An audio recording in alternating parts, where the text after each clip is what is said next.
So Amy mentioned briefly that we talk a lot about our four, you call them pillars, I call them legs of the stool, but then somebody said, well, stools only have 3 legs. The 4 things that we talk about a lot. Infrastructure, right? People need this stuff, right? They need broadband, they need a house, they need childcare. They're not gonna come here and work here if they don't have the stuff. We need employees and the resources for those employees, so we talk about that a lot. This is an example of employee resources.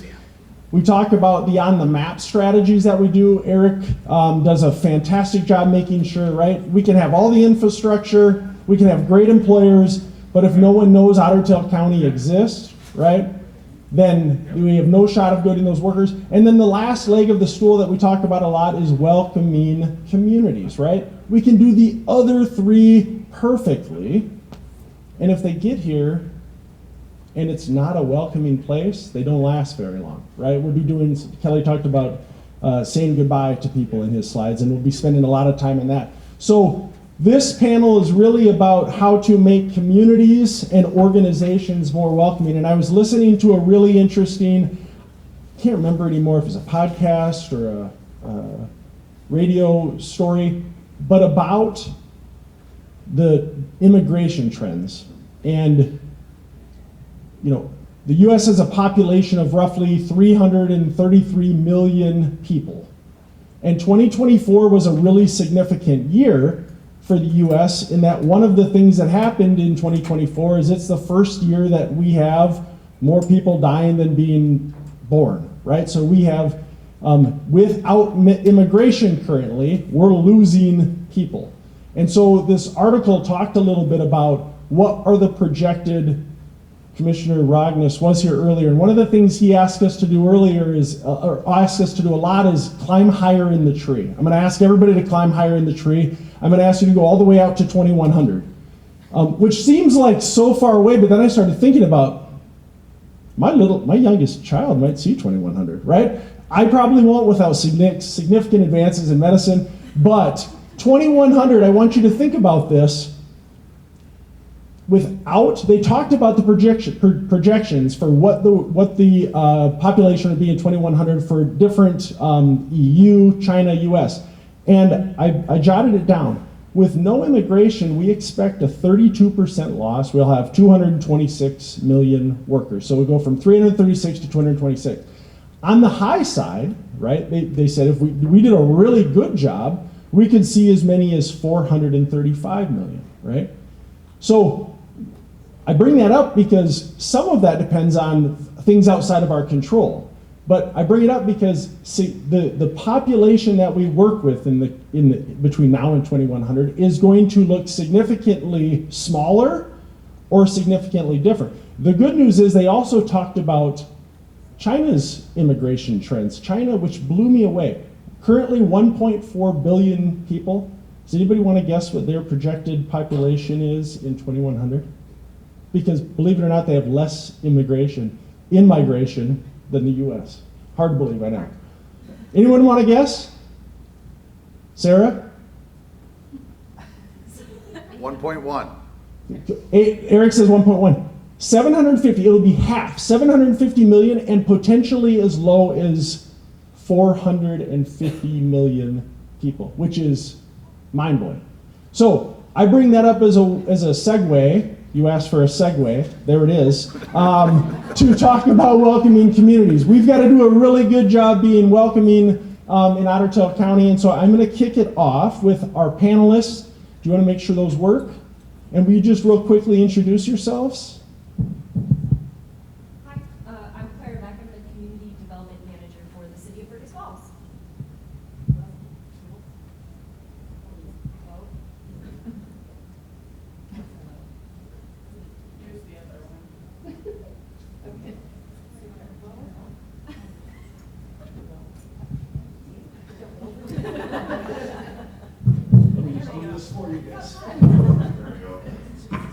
That was embarrassing. I'm Betsy Roeder, and I'm the Executive Director of the New York Mills Regional Cultural Center.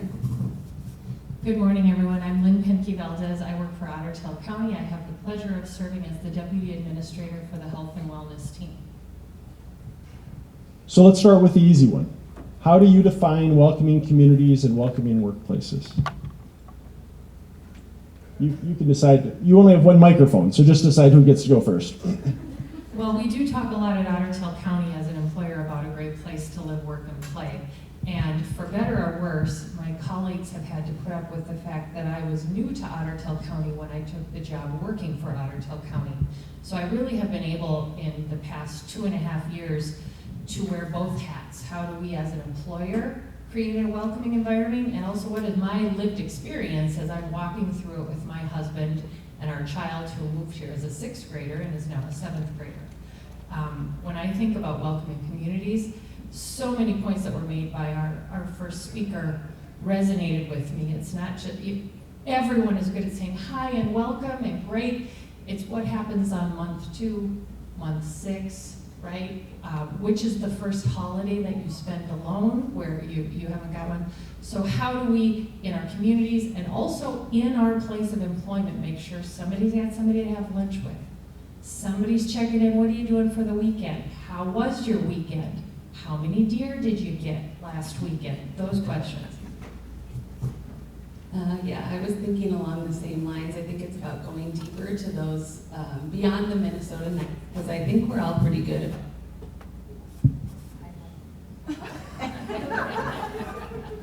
Apparently, I have a problem with microphones.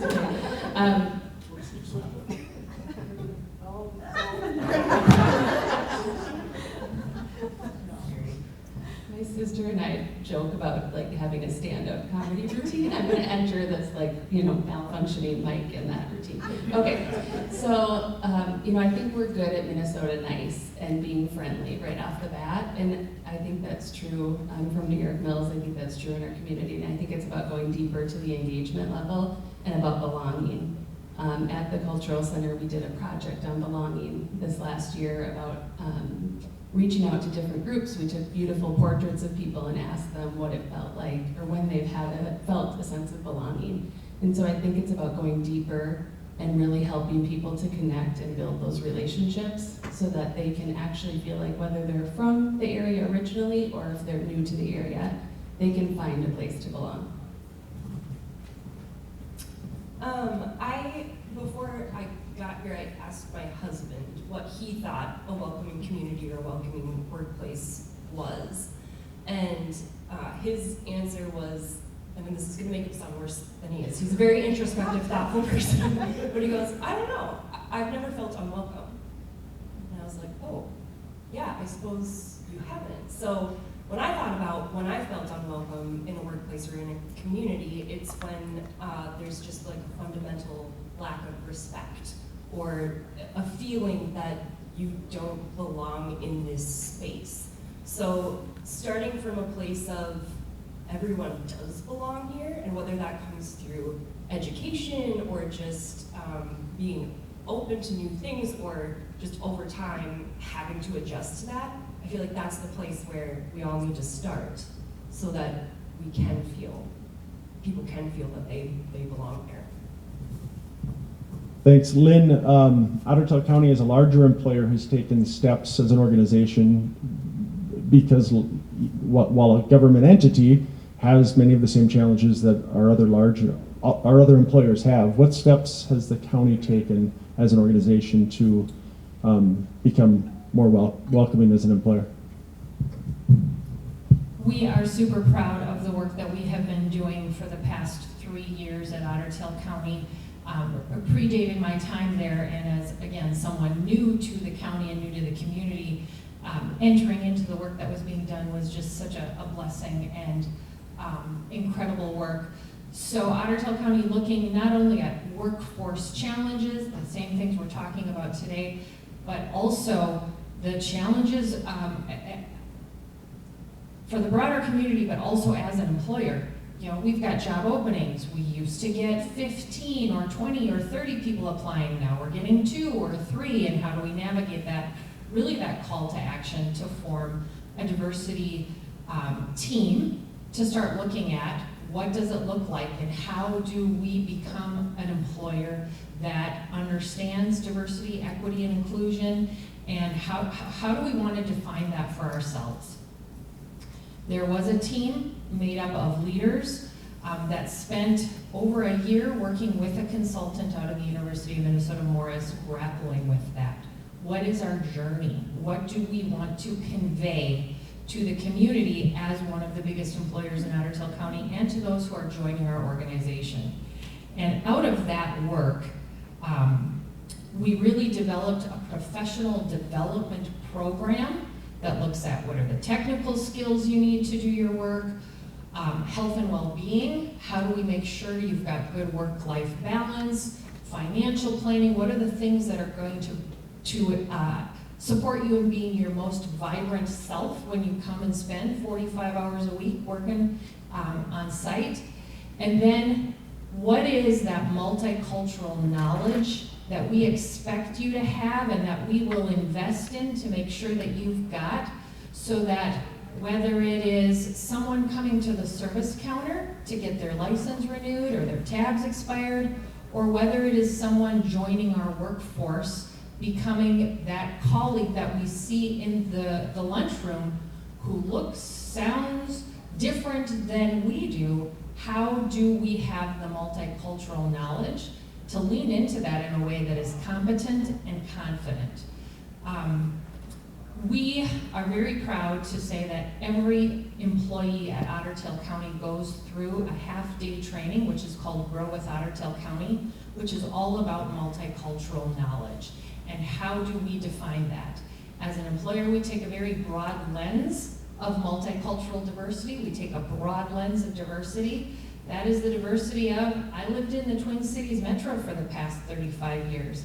It is a change to move to rural Minnesota. There is diversity and beauty that I am discovering every day as a newcomer, and some of the conversations we have are so generative and learning when we have them. So that is something that every employee went through. We spent 6 to 8 months getting all of our existing workforce through those training. We did train the trainer. We have a bench of facilitators. One of the things that people have commented when we've done the surveys and evaluations that they like the most about that is, well, I work in the DMV and Sarah works in workforce and Betsy's over in social services. We would never work together on any given day, and we spent the afternoon and we learned about each other's work, and we learned that, gosh, we are serving the same person every day. That same client who comes in for tabs or who comes in for some human services support or comes in looking for some workforce support, that same family, we really can wrap around that and be more coordinated in our work. So those have been fantastic, and as we have new staff coming on board, that is part of the onboarding work that they go through. And then other things we've done to really build that out and fill that out are little things, and a lot of it has been ideas generated from staff. So continuous training, and we promote them, we brand them as part of our Grow with Otter Tail County professional development, whether that is, hey, we brought in someone to do an Excel training, because we realized that everyone learned Excel 25 years ago, and there's a lot of new tools and bells and whistles in there that I don't know how to use.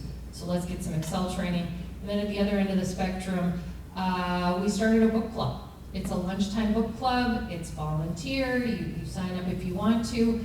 We find different people to lead a discussion about a book. And we have had a whole bunch of topics covered in there. Everything from blue zones and learning about nutrition and what are the blue zones and where people live the longest, to the next one, which we're doing, which is about a book called What Happened to You, which is about trauma. And not necessarily what's wrong with you, but what happened to you. So we're covering a lot of different topics underneath that umbrella of multicultural knowledge. We have a language barriers work group that I could take the whole, you guys can just go sit down, please. Our multicultural, our language barriers, we know, and again, we're hearing this from our staff who are at the service counters. We did a tally, everybody tally how many times someone comes in where English is not their first language. And that doesn't mean you can't figure it out and get by and pull up an app on your phone, but where can we be more welcoming and make sure that our staff have the tools in their toolkit so they feel competent and confident when someone comes up. So we're working on signage at all of our facilities, at all of our service counters. We are looking at putting together a pool of people who are bilingual that we can call upon when we need them. It's really been fruitful work. Clara and Betsy, with the time remaining. A lot of folks probably don't know the Extension, University of Minnesota Extension has a program related to welcoming communities, and they will go and a lot of communities in outstate Minnesota have taken advantage of that. There hadn't been any communities in Otter Tail County. And one of the things we looked at is, hey, is there an opportunity to pilot this? And Otter Tail County is a big county. We're 22 cities, we're 62 townships. And the general consensus was, yeah, we should pilot it, but what's right for New York Mills is not necessarily what's right for Fergus Falls, which is not necessarily right for Pelican Rapids. So what we did is we said, let's look for some funding to pilot this. We had an application program. We're very grateful for West Central Initiative and and Otter Tail Lakes Country Association, who hosted it. So those two funded it. Otter Tail Lakes Country Association hosted it.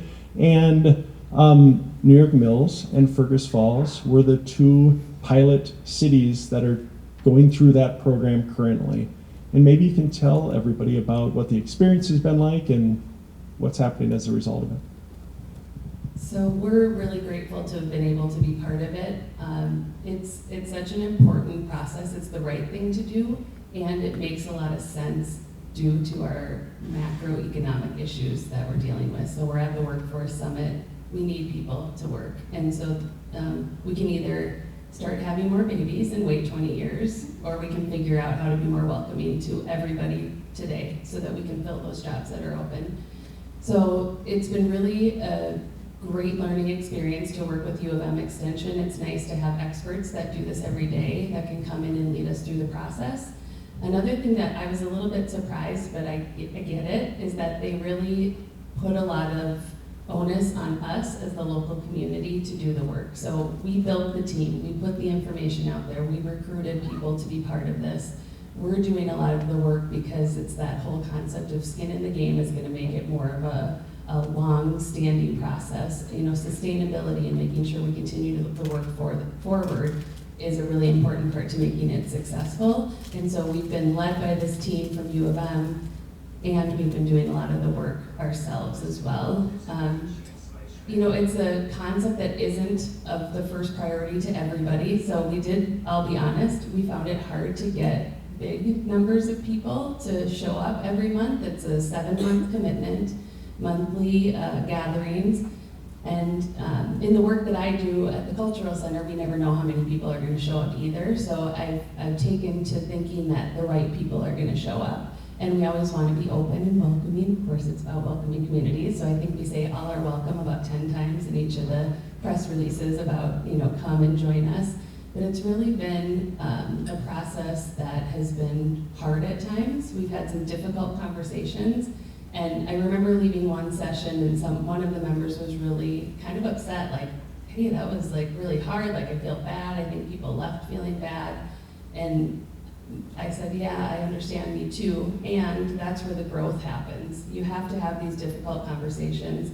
We have to think and talk about things that maybe aren't comfortable. You gotta get uncomfortable to get better and to learn and to grow. So this process of going through welcoming communities through the U of M team has really forced us to have some of those difficult conversations and to help us to grow. I remember even particularly me one session, someone made a Facebook comment, a negative remark about something that was going on in the community, and I was like, well, just delete it, like that's rude, and I think that's not okay. And I was challenged by one of the leaders to say, if we're going to be a welcoming community where everybody can belong, then we need to allow everybody to belong. So what if they think what you're saying is rude? And I was like, what? No, I don't agree with that. So I had to do some learning myself too. So I think it is about finding a place for everybody. There has to be room for everybody's opinion as long as everybody's open to learning and growing. So it's been a really good process, and we're almost done. We have our final session on Monday, and so we're working now on action plans and how we're going to move the work forward. Yeah, we're just about at the same point, maybe just a little ahead of New York Mills. So we had our last learning cohort last week, but maybe I'll back it up a little bit and just talk about like the actual mechanics of the program. So the U of M comes in, you have a host in Fergus Falls. It was the city of Fergus Falls. We're running it through our Human Rights Commission. So with that group, we had kind of a built-in steering committee that we then expanded out to other people in the community that we knew would be interested in doing this work and that we knew would show up. So we started with our steering committee. They started putting together the agendas for the upcoming events that we would have. So what the U of M does is they come in and they do an assessment of your community to figure out, where are your stumbling blocks, how, what process is everybody in becoming welcoming. It's a snapshot. It's not like really a deep dive necessarily, but it gets you, the assessment gets you an understanding of where people in your community are when it comes to being welcoming. So we had events surrounding the assessment. It was out online. We had different ways that people could take it. We finished that work, I think, in the winter. I was on maternity leave, so I missed it. But then once you get the assessment back, you go through several sessions where you talk about your results, and that can be really hard.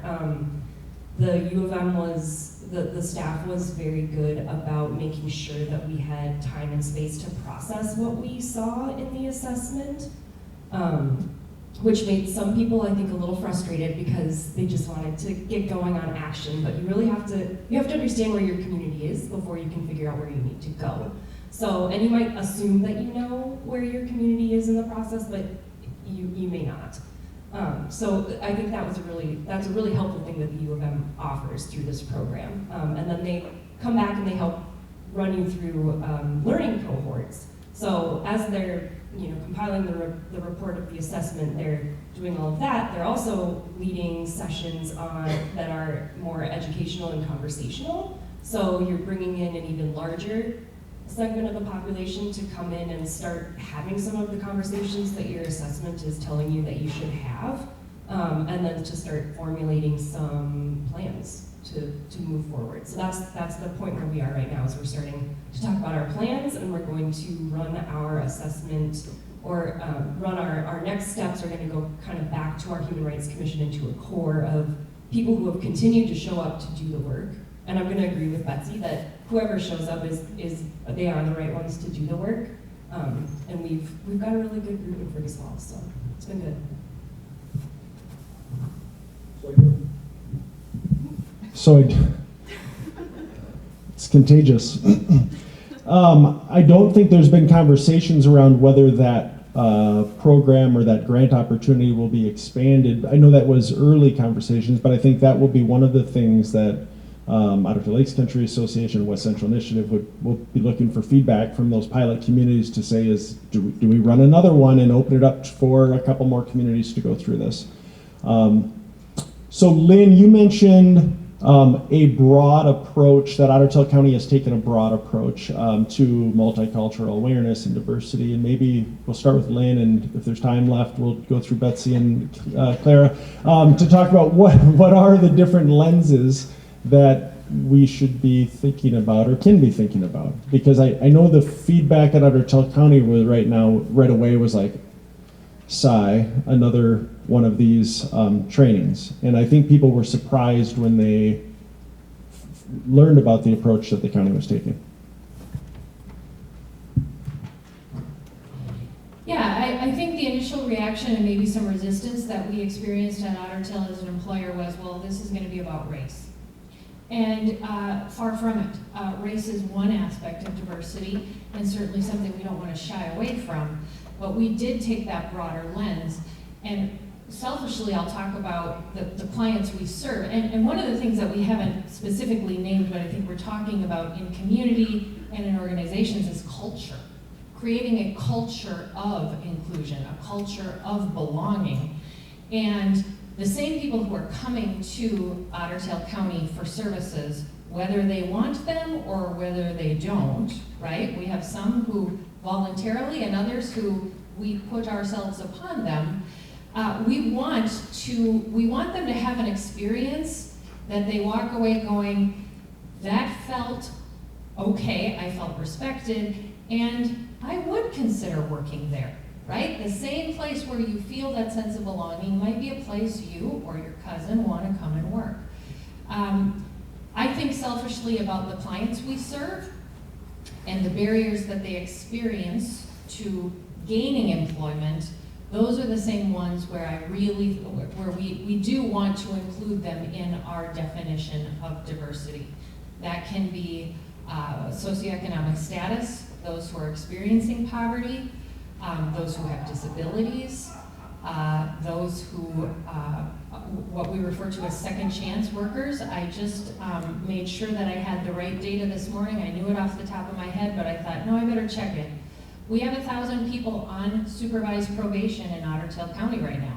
So 60,000 people in Otter Tail County, 1,000 are on probation today, and half of those, about 500, for felony. So, you know, if you do the math, those are your neighbors, those are your cousins, those are the people your kids go to school with. These are not some people who live down in the metro. This is a part of our community, and so how do we not only support them in that second chance, but leverage and maximize that in our workforce? So we, you know, even as part of our definition, when we talked about diversity, just different perspectives that we bring from our lived experience. And we do an activity as part of our workshop, which is around what are some things that are core to your identity?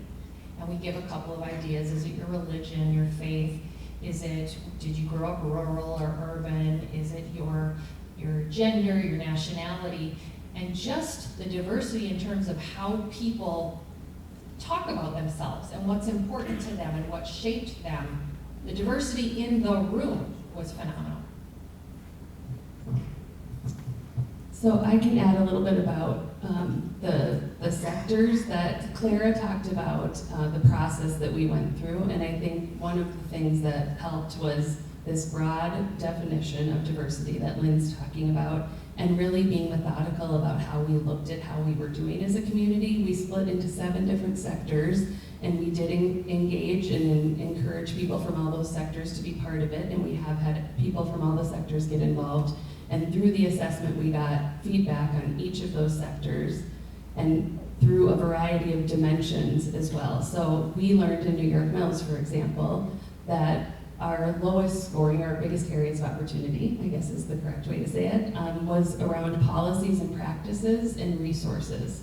So what we learned from that is it's important to communicate with folks what our policies and practices are related to inclusion and being welcoming to all different types of diversity, as Lynn just mentioned, with the different lenses of age, gender, socioeconomic status, where you came from.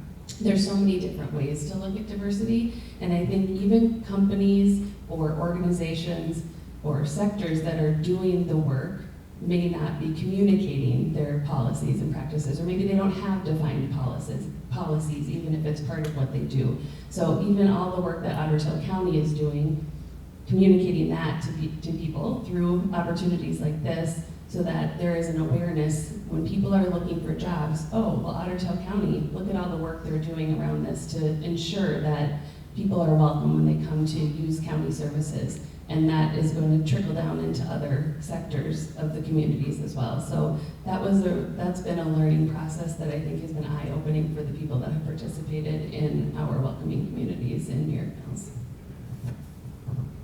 Yeah, the dimensions of inclusion that Betsy mentioned, I can just go over the rest of those because I think it's interesting to think about. But the first is awareness, then there's engagement, resources, leadership energy, sharing power, and policies and practices.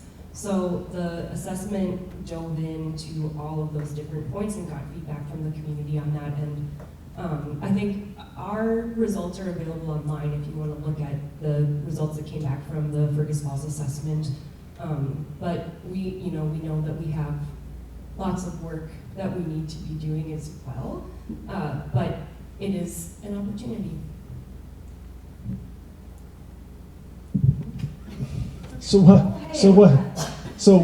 what's next for your community? So you finished this, Clara, and you said there's work to be done, and the results are up, and it's not an assessment like shame on you, Fergus Falls, but it's a place to start, right? And so what's next for your communities? Or we'll start with Clara and go to Betsy and then Lynn. What's next? Yeah, so as we've been going on with the learning cohorts, I think we've been dwindling a little bit in numbers. So everybody that started with the learning cohorts identified themselves with a sector, not necessarily at the start, but as we started getting further along in the process and identifying possible next steps, everybody aligned themselves with either, my background is in law enforcement, I'm going to be in the law enforcement group, or my background is, I'm a pastor, I'm going to be in the religious group. So we've seen dwindling numbers in some of our sectors, but the strongest turnout has actually been business and nonprofits, which is really great to see. So that's, I think, where some of our really concrete next steps are going to come from, is keeping that group specifically engaged. Like I mentioned, the City of Fergus Falls has a Human Rights Commission, which is where a lot of this work is going to continue to be housed. So they will be the convening body that says, how's it going, working groups? Are you making progress? Do you need grants written? What can we do to help? So finding resources is going to be key, because this work takes funding, quite frankly, and a lot of times when you're working for a government or you're working for a small nonprofit, your budget may not, we're not all Otter Tail County, I guess. We don't have the budget that we can just say, all right, well, let's go out and throw this event, and we can put $5,000 toward it and nobody's gonna question it. I'm not saying that's what Otter Tail County does. I'm sure people question it. But having access to those resources, I think, is gonna be really key to us being able to take next steps, and then ensuring that people understand why we did the program, and that we're not trying to force anything upon them because we have done this program. I think that's maybe a misconception that people can have when you engage in this process. I think those are going to be some of our biggest next steps.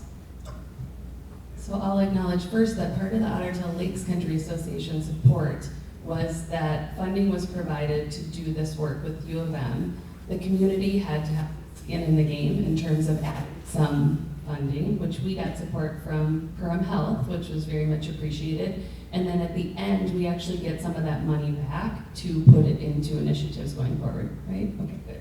We're planning on that. So we do know that we have some resources to help move our action plans forward.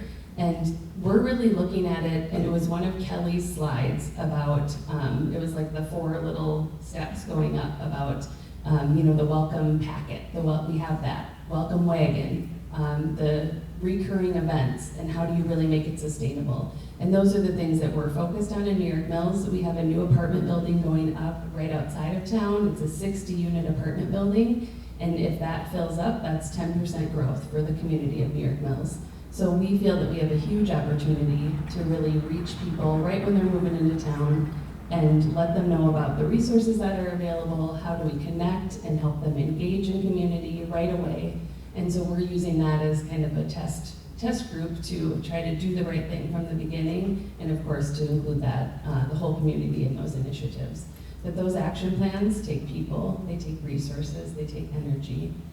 We do have a group in New York Mills that was originally the NYM 2025 group, and now that we're almost to 2025, we changed the name to NYM Forward, and that is a volunteer group that has met continuously since 2018, and we established a community vision at that time and goals, and we've been working towards those, and we've accomplished things like the child care center and trails, and so we continue to do work that's important to the community, and welcoming communities is now one of those things. So we feel good about the fact that we'll be able to continue to put energy towards these initiatives going forward.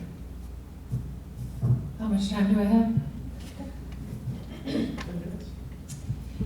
This is such a big question, what's next for us? And I think I think that we have 5 commissioners at Otter Tail County who are bold and innovative and really push us, challenge us as administration and staff to keep going, keep pushing, keep finding it. Sometimes I think, and all of what we are doing is in our long-range strategic plan, and that vision for how we are a welcoming community and a welcoming employer, I think that really does guide our work day to day. I spend a lot of time thinking about how do we make sure, and it's a maturity, right? Where we're at we, all of us, how mature are we as a system? Are we a new solar system that still hasn't figured out which is the sun and which are the planets circling around that and which are the moons orbiting the planets? We're not quite there yet, and I spend time thinking about how do we get out of chasing it, chasing the grant, chasing the money, chasing the program, chasing the opportunity, and how do we get to that next level of maturity where it has the infrastructure, you know exactly who to call and where to turn because you just hired someone who is experiencing homelessness, who's got some mental health needs, and you want to make sure that they have every support they need so that they can come to work on Monday morning ready to get it done.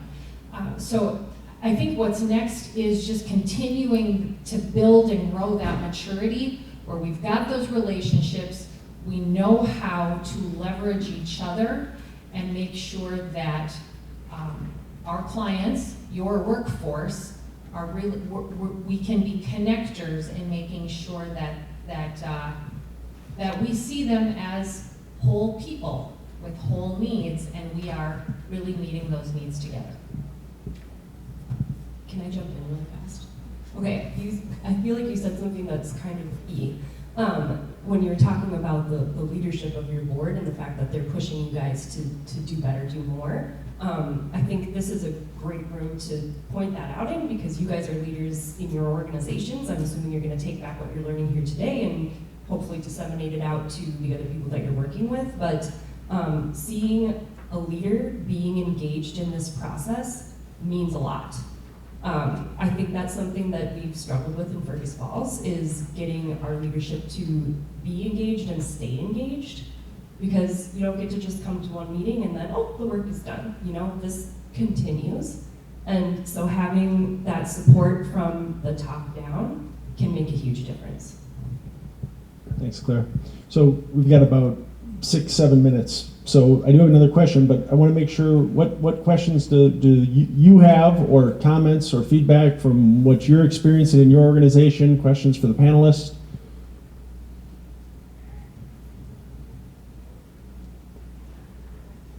All right. All the way in the back. Marie, I'll run back there with the mic or you can yell it out. I think I'm loud enough. All right. This is for any of you. I've noticed like when we've gone to like Explore Minnesota, when they've had their tourism conference, they've really focused on different programs about ADA compliance and stuff like that. And after the program gets done or the breakout session gets done, I leave with a sense of feeling overwhelmed and just like, I don't even know where to start, you know, and what's your guys' advice for if you're a manager or if you're a director or an owner of a business of where to even start as you're trying to be more welcoming and be more in line with the work you guys are doing? So I had the opportunity years ago to tour the Mayo Clinic's Innovation Center. And their motto is think big, start small, move fast. And it really applies to anyone and any organization. We can think big and get paralyzed, analysis paralysis, or I don't know where. Start small, move fast. You will make mistakes. I've already made several just in the 45 minutes we've been up here. You'll make mistakes, and like for me, it's comforting and encouraging to know I am not alone. We are a team. We are all in this together, and innovation happens through propagation, right? Big borrowing and stealing from others. We don't need to reinvent it. In fact, we're better if we don't reinvent it because we're a pretty small pool in terms of a population. That's comforting too, to know that we're not alone, and others, we can learn from their mistakes and they can learn from ours. I think there's a lot of resources out there right now. There's grant money available. There are programs for, you mentioned ADA, so accessibility. There are resources out there. There's a lot of people trying to figure this work out. Kelly talked a lot about that. We're recruiting people. We have to figure out how to be attractive to people. And so the resources are out there. So I agree with what Lynn said. Just jump in, pick something. I remember at one point for a grant I was writing, we had to have an accessibility plan. And the idea was we didn't have to have it all solved, but we needed to get down on paper what we were working on, what did we have accomplished, what were we going to do next. So I think it's just starting and making sure that you continue down that path. And I would say one thing that you can do, and I think you're already doing, Marie, because you brought up the fact that you're at these other events and you're hearing about, you're getting excited about things, sticking with it when you get back to your organization and being that voice that's saying, hey, have we thought about whether or not this event is as accessible as it needs to be? Or, hey, have we thought about who we're reaching, our outreach audiences, and are we hitting everybody that we need to hit? Do we need to change how we're doing this? Being that voice in your organization that's keeping people, keeping accessibility and keeping innovation top of mind. It's so easy to just fall into the day-to-day patterns and just do the same things over and over and over again. But if you've got even just one person who's saying, I think we should think about how we're doing this and maybe do it differently, that's big. Any last, yeah, Joe? Do you feel like you have an assimilation plan put together? So for your communities, New York, Mills, Shirley Falls. So if someone approaches, there's a sequential plan that's already kind of in place from what you've learned through your strengths and weaknesses. No. I don't know that assimilation is necessarily the end goal either. I mean, I think what we're attempting to do is be a place where people want to come regardless of who they are or what they're doing, and that you're not going to have a one-size-fits-all approach to that, I don't think. So, I mean, like a lot of our next steps are fairly piecemeal things. I mean, it's small stuff in each chapter, kind of like what Lynn was talking about. It's our business community getting interested in making themselves more visibly welcoming by engaging in a process where they're educating workers, and then those educated workers get to go back to their workplaces, and their workplaces will have a sticker or something on the door that says they did this learning program, and they are identifying themselves as a welcoming place. So, yeah, I mean, the overall answer to your question is no. I'll just add too, I think, and Lynn touched on this earlier, it has to become part of your culture and your DNA of your community. And an example of seeing that in my world, in the arts world, at the Cultural Center, we've had an artist residency program running in New York Mills since 1990, so that's over 3 decades. And so we have artists come from all over the world, and they spend 2 to 6 weeks in the community, and they work on their art. And they go out into the community and they meet people. And so in New York Mills, if there's a person at the cafe or the coffee shop or the municipal bar that you don't recognize, people are like, oh, maybe that's a visiting artist, right? And they'll go talk to them. And we had a visiting artist come to us one day, and he said, I can't believe what's been happening. I'm meeting all these people, everyone's so nice, and they ask me what I do, and I tell them I'm a poet. And they just say, oh, that's cool, and then we move on. And he said, so he was from the Czech Republic, he'd lived all over the world, and he said, this is the only place I've ever been where people just took my answer that I'm a poet at face value. Usually it followed, well, what do you do for a living, or how do you make money, what do you really do? And he said, in New York Mills, Minnesota, population 1,301 people, I was accepted as a poet. And I would attribute that to the fact that we've had this residency program in the community for 34 years. And so people are just used to the fact that artists are making their life in that way. And so you don't question it. So I think this concept is the same, that I think we have to get that into people's hearts and minds, that this is the right thing to do in our heart, to be welcoming, right? And it's the smart thing to do as members of the workforce in addressing some of these big issues. So one other hand, yeah. Yeah, so my question is, thinking about what allows folks to show up, fully participate, prosper, and live into their potential, not necessarily looks like the same thing for everybody, like that one size fits most is not real.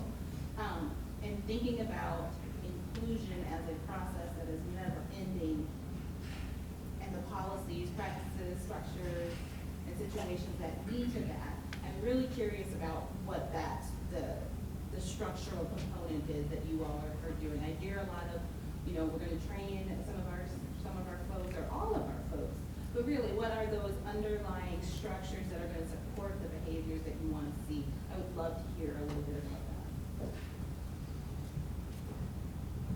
I don't know if this answers your question exactly, but the next phase of where we have been working to get to with our Grow with Otter Tail work is around some measurable goals that are going to be specific to teams or departments. And I'll give one of our first successful examples straight out of the gates was, so we have E911 signs. They used to be red fire signs, now they're blue signs that you have at the end of your driveway if you live outside of the city. The GIS department maps and figures out who needs one and where to put it, and then the highway department and the sign guys go out and put it in.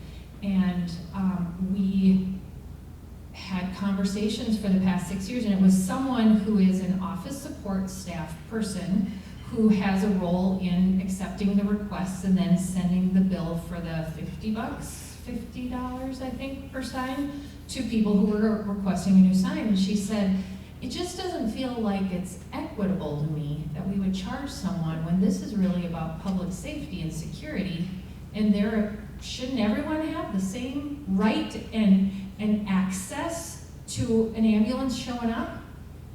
And we went, whew.